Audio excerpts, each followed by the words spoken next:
진실을 밝히는 빛, 정의를 지키는 아름다운 변호사 유한별. 법적으로 궁금한 것들, 이건 어떻게 해야 되는 걸까 고민 있으신 분들 모두 모이시면 됩니다. 저희가 함께 하겠습니다. 잘 먹고 잘 사는 법, 유한별 변호사와 함께 합니다. 어서 오세요. 안녕하세요. 네, 시간이 정말 빨라요, 변호사님. 네, 벌써 이제 설이네요. 그러니까요. 설 준비는 잘하고 계세요? 네, 아이 새로운 옷 네. 맞춰주고 준비하고 있습니다. 네, 또 따님을 이렇게 예쁘게 또 이제 한복이랑 해서 이렇게 또 인사 다니실 계획이신가 봐요. 네, 그렇습니다. 네, 좋습니다. 오늘도 보내주신 질문들이 많아서 뽑아서 한번 살펴보겠습니다. 첫 번째 소식 살펴볼게요. 네, 조선 왕조 실룩셀룩님입니다. 볼게요. 지금 다음, 네. 환불 불가라고 쓰여 있으면 어떤 경우에도 환불을 못 받는 건가요? 라고 물어보셨어요. 환불 안 돼요. 요거 이렇게 하고 파는 것들이 꽤 있잖아요. 네, 그렇죠. 그런 경우에는 어떤 경우에도 환불할 수 없는 거냐? 이렇게 지금 질문을 주셨거든요. 우리 일상생활에서 많이 해볼 법한 생각이죠. 그렇죠. 음. 네, 환불 불가라고 써 있다고 해서 무조건 환불이 안 되는 것은 아닙니다. 네. 이 부분 많이들 물어보시는데요. 몇 가지 예를 보면서 저희가 한번 살펴볼까요?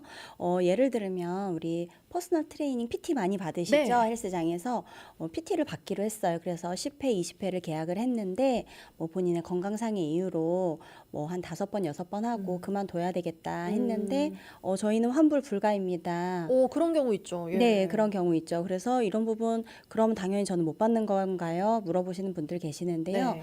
저희 법원에서는 이런 부분에 있어서 약관규제법 위반이라고 해서 무효라고 보고 있습니다. 예. 네, 그래서 일부 합리적인 예를 들면 뭐 중도 해지 수수료 뭐 10%라든지 뭐 이런 부분을 제하고 그동안 본인이 받은 수강료 제한 나머지에 네. 대해서는 환불을 해야 한다고 이제 판결을 내리고 있고요. 또 필라테스 같은 경우에도 이런 사건이 있었어요. 필라테스도 계속 거래 계약인데 개인적으로 좀 레슨을 받으시는 분이었는데 또 뭐 시설 공사 같은 걸 많이 하잖아요. 필라테스 네. 업장이. 그래서 그런 부분에 있어서 불편함을 호소하면서 제가 좀 그만해야 되겠다고 했는데 그 부분을 거부를 했어요. 이제 그런 경우에 우리 법원은 또 방문 판매법 위반으로 계속 거래를 이유로 한 이런 계약에서 예. 당사자가 이렇게 합리적인 이유 없이 네. 이렇게 해지를 거부하는 경우에는 방문 판매법 위반이라고 해서 그 부분은 인정하지 않은 경우가 있거든요. 갑자기 궁금한 게 네. 그러면 지금 이제 아픈 경우 뭐 그러니까 갑자기 몸에 대한 어떤 변화 혹은 뭐 공사 때문에 불편 이런 얘기 하셨잖아요. 네. 그러면 그런 합당한 이유가 없을 경우에는 환불을 받지 못하는 건가요? 그러니까 단순 변심 이렇게 될 경우에? 꼭 그렇지는 않고요. 보면 저희가 이제 사건들을 막 보다 보면 한 그 3가지 정도 경우가 있는 것 같아요. 이렇게 환불 불가 약정이 유효하다고 보는 것이 예를 들면 첫 번째는 환불 불가한 그 사유에 대해서 좀 명확하게 고지를 하고 있다든지 예를 들면 절대 환불이 안 된다. 이 기간 안에는 절대 안 된다. 이렇게 하는 게 아니라 좀 이런 사유 외에는 안 된다라든지 구체적으로. 네, 예. 사유가 구체적으로 고지가 되어 있거나 아니면 좀 우리가 일반적으로 생각할 때도 합리적인 기간이 지났을 때 그 기간이 지났을 때 환불을 더 이상 할 수 없을 기간인데 불구하고 환불을 요구하는 경우에는 당연히 이제 네. 환불 불가하겠죠. 그다음에 이런 경우도 있습니다. 다이어트 프로그램 같은 건데 네네. 예를 들면 좀 굉장히 할인을 많이 해줬어요. 예. 특별히. 그래서 할인 혜택 같은 게 주어져 있는 상태에서 단순 변심으로 인해서 이제 나는 환불을 받겠다 했을 때 이거는 받아들여지지 않는 게 그 할인 받은 그 혜택에 네. 이제 그런 부분을 감수하는 부분이 포함되어 있다. 이렇게 법원은 보고 있습니다. 알겠습니다. 첫 번째는 환불 불가에 대한 이야기 한번 해봤고요. 네. 두 번째 사연 함께 살펴보겠습니다. 두 번째 사연은 극적이는 춘식이님께서 보내주셨고요. 배우들, 이제 연예인들 이야기 같은데요.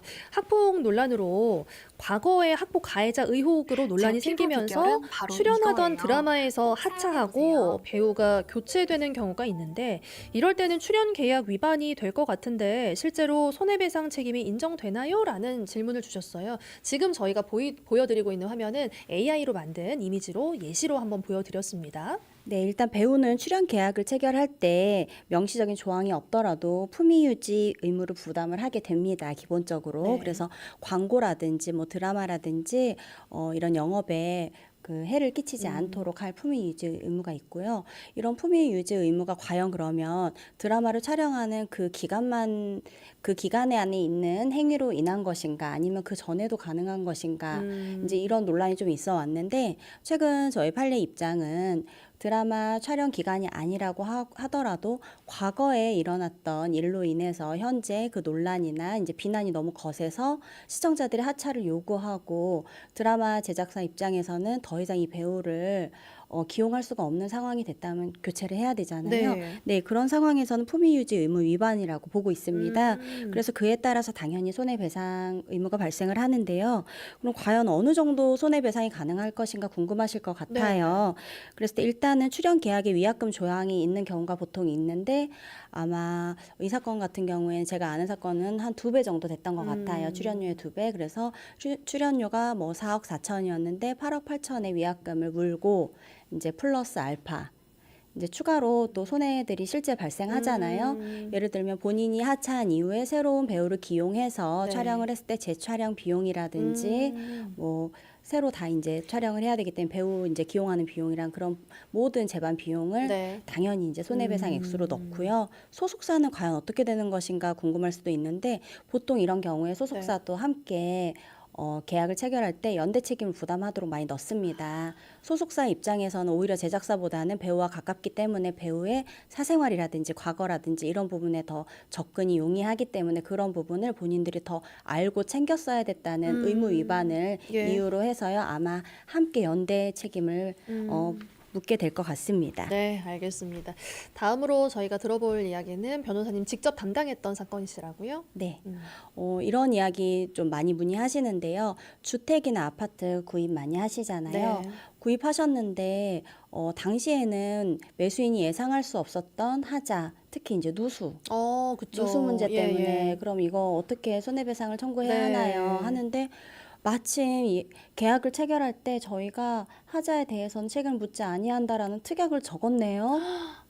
네, 이런 그럼 부분 어떡해요? 때문에 어떡해. 너무 안타깝죠. 예, 한두 푼이 아니잖아요. 또. 그럼요. 예. 네, 그래서 제가 맡았던 사건 중에 하나는 2010년대에 지은 집이에요. 그러니까 좀 되긴 했죠. 2010년대에 지은 집이었고 2010년대 후반에 증축을 해서 당시에 이제 전 집주인이 살면서 이제 뭐 리모델링도 하고 이렇게 잘 지내시다가 저희 의뢰인분께서 2025년에 새로 구매를 하셨어요. 매수를 예. 하시면서 이제 특이하게 그걸 넣으신 거예요. 하자에 대해서는 뭐 이제 현 상태 그대로 매매 이제 그 말이거든요. 그게 네, 현 네, 상태 네, 그대로 매매하고 하자에 대해서 묻지 않는다 이런 특약을 넣으셨는데 한 2개월 3개월 지나고 장마가 이제 오니까 막 누수 균열 이런 게 발생을 해서 도저히 그 벽지도 다 젖고 이래서 네. 생활을 하실 수가 없게 되신 거예요. 예.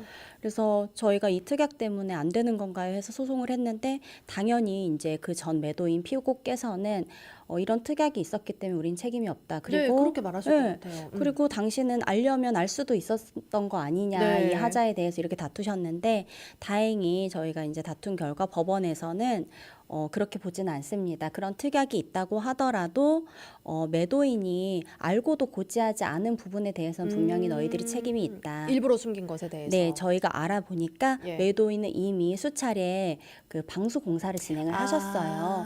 그러니까 본인의 집에 하자와 그 누수 하자가 분명히 있었다는 걸 알고 계셨거든요. 예. 그래서 그 부분 알고 있었던 하자를 고지하지 않았기 때문에 책임이 있다. 다만 이제 이런 노후화된 집을 우리가 매수를 했고 우리 매수 가격에 분명히 그렇게 노후화된 집에 가치가 이제 들어가 있었을 테니까 그것을 이제 우리가 청구하는 금액이 100%는 아니고 대략 뭐 한 70%에서 80% 정도만 인정하는 네. 그런 결과를 받았던 기억이 있습니다. 알겠습니다.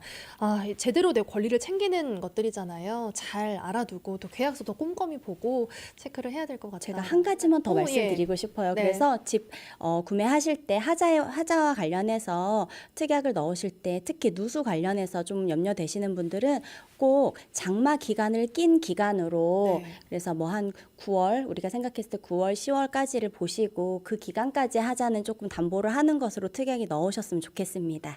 좋습니다. 역시 유한별 변호사와 함께하는 잘 먹고 잘 사는 법 시원하게 궁금증 해결을 해봤습니다. 여러분은 지금 생방송 빛나는 나이 도시와 함께하고 계십니다.